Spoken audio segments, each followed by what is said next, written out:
बीड जिल्ह्याच्या आष्टी तालुक्यातील एक प्रसिद्ध गाव म्हणजे ब्रह्मगाव आणि या प्रसिद्ध गावचे सुप्रसिद्ध सरपंच म्हणजे रोहिदास पवार।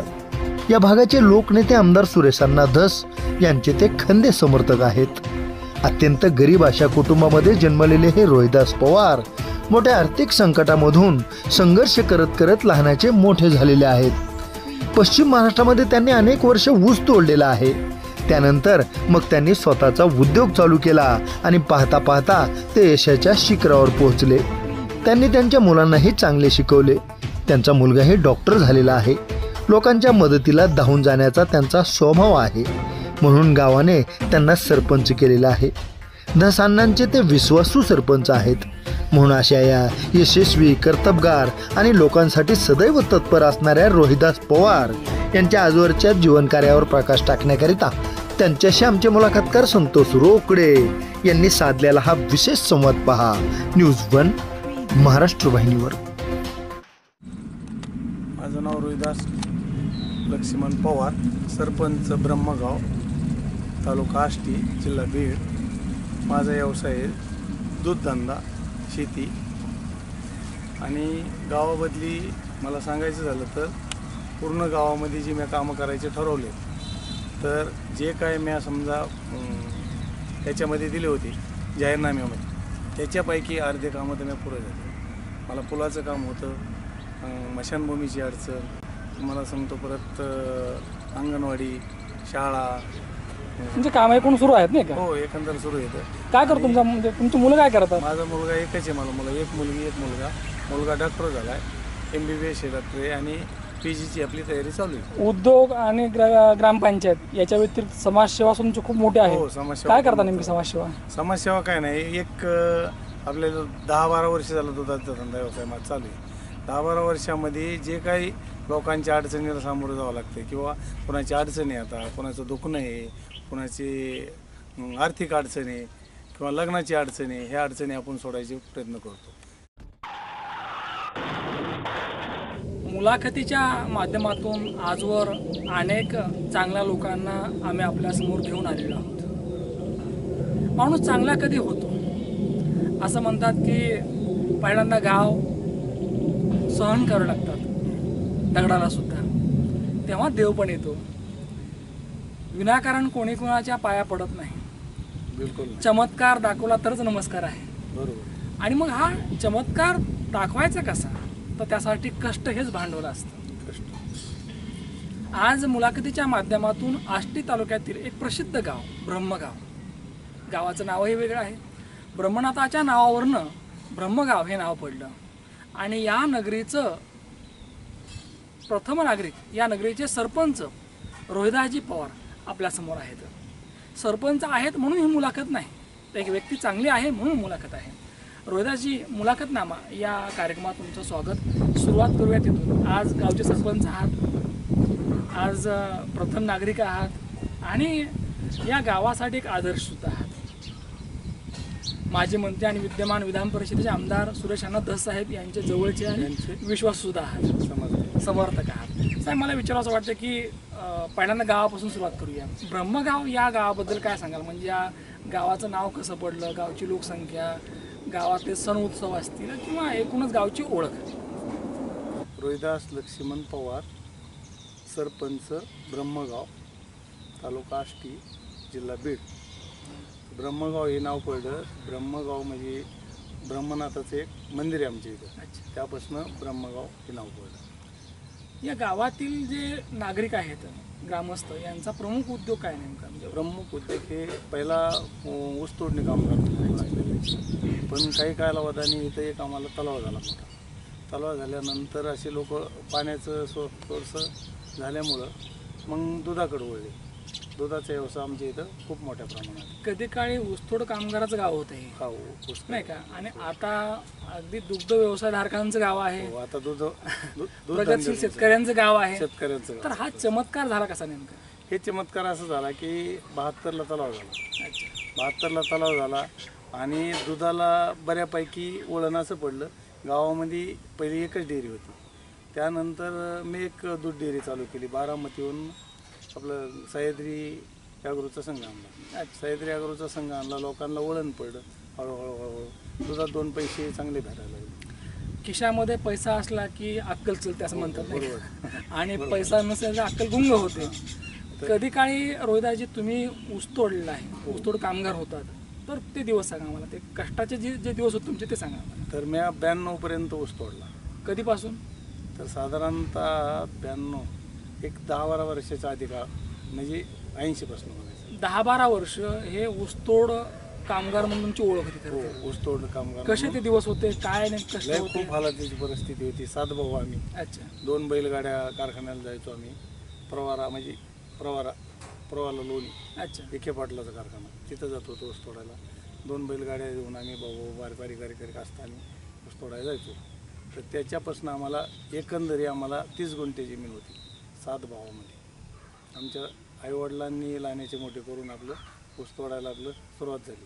आम्ही 30 गुंठे जमिनीवर आमचा प्रवास चालू झाला. बऱ्याच वेळेला काय असतं की एखादं लहानसं काम करताना माणसाला लाज वाटते नाही का? की मग तुमचं तर घराणं पवार घराणा, अगदी आडनाव मोठे नाही का, आणि महाराष्ट्राला परिचयाचं आडनाव तुमचं. आणि मग ज्या वेळेला की आम्ही मोठ्या घरचे नाही का, मग आम्ही लहान काम का करावं किंवा कष्ट का करावं असं वाटतं बऱ्याच वेळा नाही का? नाही वाटलं पण आम्हाला. तुम्हाला असं वाटलं नाही का? तर आम्हाला कामाची बिलकुल लाज वाटली. कारण जो कामाला लाजतो तो अगदी मग घरी बसतो मग नाही का, थांबला तो संपला. 10-12 वर्ष ऊस तोडला आणि मग त्याच्यानंतर मग असं काय झालं की तुम्हाला असं वाटलं की अरे आपण हे बदललं पाहिजे? नाही, आता ऊसाच्या कामामध्ये खूप कष्ट होतं. तर मग दुधाकडे थोडं आम्ही 1-2-4 गाया घेतल्या, दुसऱ्याकडे दूध घालायला लागलो. दूध घालता मग तलावावर आम्ही जमीन इथं घेतली. इथं घेतल्यानंतर मग दुधाला थोडासा कसा सपोर्ट मिळाल्यानंतर तलावाचं पाणी असल्यामुळं पाण्याचं थोडंसं सोर्स असल्यामुळं मग दुधाचा धंदा बऱ्यापैकी करायला लागलो. मग एकंदरी असं वाढत गेलं. मग बारामतीला असं ऊस तोडायला जात होतोच ना, तर सनसर फॅक्टरीला पण आम्ही ऊस तोडला होता. हां. मग तिथनं दुधाचा धंदा पाहिल्यामुळं मग आम्हाला आपल्याकडे सुद्धा आपण हे करू शकतो. हातामध्ये कधी काही कोयतं होतं. हो, कोयतं. मला एक विचारायचं वाटतं मुद्दामपणे, कोयत्याने काय शिकवलं नेमकं? कोयत्याने काय ऊस तोडायचं शिकवलं ते नाही, काय नेमकं कसं त्या जेव्हा हातामध्ये कोयता होतो त्यावेळेला आयुष्य कसं होतं, समाजातला मान सन्मान कसा होता ते सांगा. आता सन्मान म्हणायचं म्हणलं तर तिकडचे लोक आमचा काय सन्मान करत नसत. हे नगरी आहेत म्हणायचे, ऊस तोडायला आले बीड जिल्ह्याचे. काय बीड जिल्ह्यातले लोक नगरी म्हणतात ना तिकडं. अच्छा. बीड जिल्ह्यातले लोक तिकडं ऊस तोडायला आल्यावर सन्मान नसतो, एक बेकारगत वागणूक आहे आम्हाला तिकडे. पण इथं आल्यानंतर म्हणजे ऊस तोडून आम्ही बंद केल्यानंतर आमचं थोडंसं लाईनीला लागत गेलं. प्रत्येक माणसाला मार्गदर्शन करत गेलो. ऊस तोड कामगार रोहिदास पवार ते सरपंच रोहिदास पवार, उद्योजक रोहिदास पवार नाही का, हा प्रवास आहे.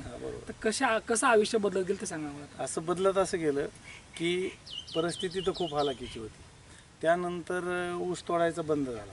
मग मी एक बल्क कूलर टाकल्यानंतर एक माझे 150 लिटरपासून सुरुवात झाली लोकांची. 10 लिटर 20 लिटर असं करत तर माझं 1000-1200 लिटर दुधापर्यंत आलो मी. त्यानंतर बऱ्यापैकी लोकांना सवय लागली दुधाचा धंदे. त्या टायमाला 7-8 रुपयेच भाव होता दुधाला. त्यातपासून वाढत झाली. मग म्या टाकल्यानंतर माझ्यानंतर गावात बी बऱ्या काही ढेऱ्या चालू झाल्या. मग गावात दुधाचं उचली लोकांना द्यायला मिळायला लागलं. मग गाय घेऊन देणे, प्रत्येक चेअरमनने गाय घेऊन देणे, त्यांनी काही पैसे टाकणे, आपण काय टाकणे, असं वाढत गेलं. आता दुग्ध व्यवसाय करणं वेगळं आणि दूध डेअरी सुरू करणं वेगळं नाही का, दूध संघ. हा, बरोबर. दूध संस्था. जेव्हा एखादी दूध संस्था आपण ग्रामीण भागात सुरू करतो तर त्याचे काय म्हणजे प्रॉब्लेम्स काय आहेत, अडचणी त्या चेअरमनला माहीत असत नाही का. बऱ्याच वेळेला काय तर हा एक नासका धंदा आहे. म्हणजे दूध नासल्यानंतर मग भरपाई कुणी करायची, भरपाई कुणी द्यायची नाही का, हा मोठा प्रश्न असतो. त्याच्यामध्ये परत डिग्री आहे, फॅट आहे नाही का, फॅटनुसार भाव मिळतो ना, डिग्री आणि फॅटनुसार भाव मिळतो. बरोबर. तर मग ह्या सगळ्या गोष्टीचं समीकरण कसं जुळलं नेमकं? नाही, ज्या वेळेस हे जे काही दूध नासणं हे जे प्रकार होता ते आमच्या पाठीमागं होता. आम्ही ज्या टायमाला इथं बल्कुलरनीच मी डेअरी चालू केली, म्हणजे इथून टँकरने दूध उचलून बारामतीला जायचं. त्यावेळेस मग दूध नासण्याचा हे प्रकार बंद झाला. किंवा 2-4 दिवसाला एक दूधवाल्याला खडं द्यायचं, बंद आहे बाबा आता जाऊ दे तुझं कुठेतरी, तो हे प्रकार बंद झाला.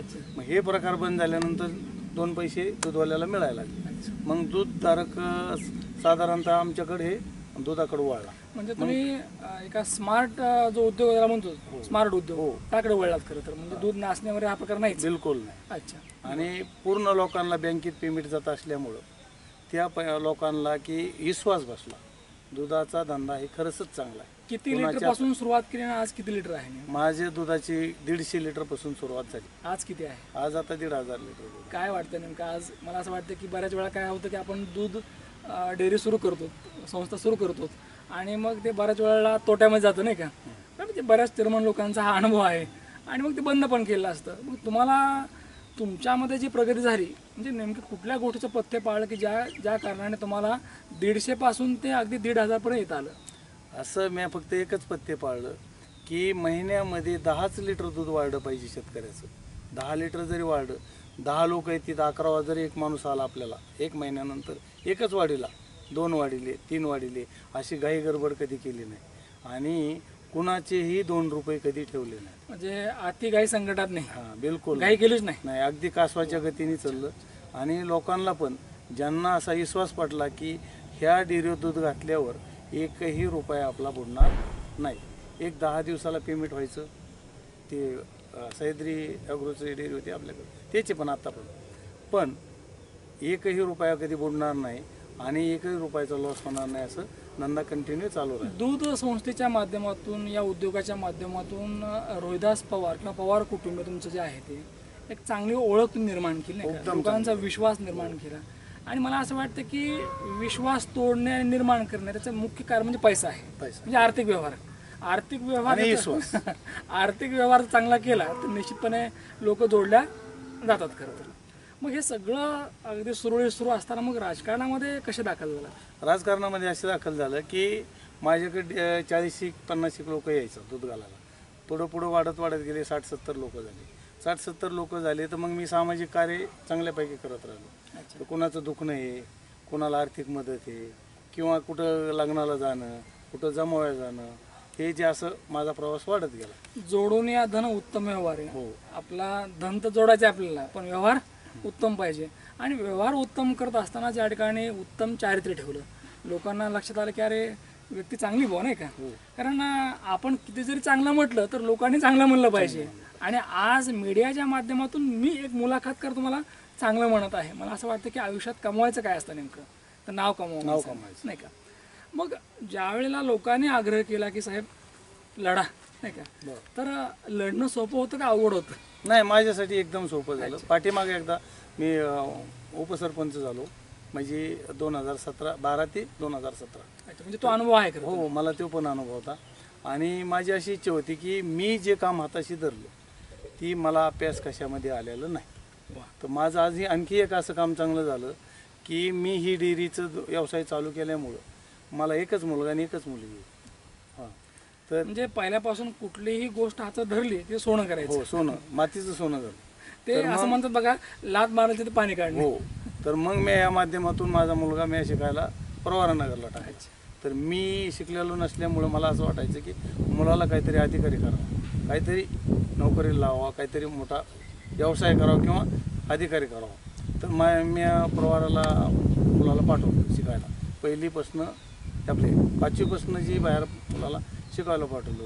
तर माझा मुलगा 10वीपर्यंत आपल्या प्रवारानगरला शिकला. तिथनं मग लातूरला 1-2 वर्ष शिकला आणि माझा मुलगा MBBS झाला. अभिनंदन. एक विचारायचं वाटतं की ज्या भागामध्ये ऊस तोडला होता हो, त्याच भागामध्ये मुलगा शिकला आणि त्याच भागाची कृपा म्हणजे तुमचा मुलगा MBBS झाला. आता डॉक्टरचे वडील पण आहात, सरपंच बी आहात, चेअरमन बी आहात नाही का. तर सरपंच म्हणून तर नेमका कसा कारभार करतात नेमका? सरपंच म्हणून कारभार अगदी मनातून की पुन्हा आपल्याला चान्स भेटन ना भेटन काय नाही, निस्वार्थीपणे कारभार करायचा आणि काम करायचं. 10 कामं करायची तर 4च काम करायचे, पण क्वालिटीचे. न्यूज वन महाराष्ट्र चॅनल म्हणजे मीडियाच्या माध्यमातून आज सरपंच म्हणून आम्ही तुमचा गौरव करत आहोत. एक चांगली व्यक्ती म्हणून सरपंच हे पद कायम राहणार नाही, पण रोहिदास पवार एक चांगली व्यक्ती म्हणून आम्ही आज तुमचा गौरव करत आहोत. काय वाटतं नेमकं आज?